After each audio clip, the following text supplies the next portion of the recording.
Із технікою та спецінструментами підрядники ліквідовують колишнє покриття. Воно тут не оновлювалось вже декілька десятиліть. Ця дорога є шляхом до центрального пляжу, тому тут постійний чималий потік людей. Про те, що тротуар був вщент розбитий, кажуть і мешканці прилеглих будинків.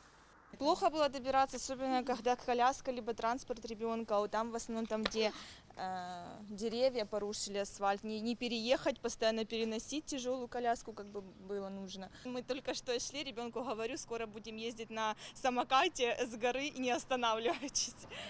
Хорошо буде. До міського голови Володимира Вікторовича неодноразово зверталися мешканці багатоквартирних житлових будинків. Районна адміністрація Запорізької міської ради по Вознесенівському району своєчасно запланувала в 2019 році виконання даного виду робіт.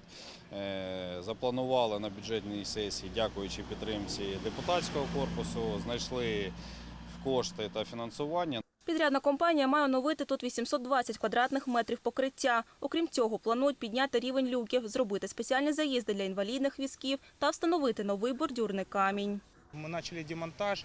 Демонтаж уже практически весь законченный. В ближайшее время, скорее всего, завтра начинаем рытье траншей под поребрики и, соответственно, установку поребриков, подсыпка, асфальт. Ремонт підрядники мають завершити за 2 тижні. Запевняють, нове покриття прослужить запоріжцям не один рік. Олександра Прошна, Владислав Овчаренко, телеканал ЗЕТ.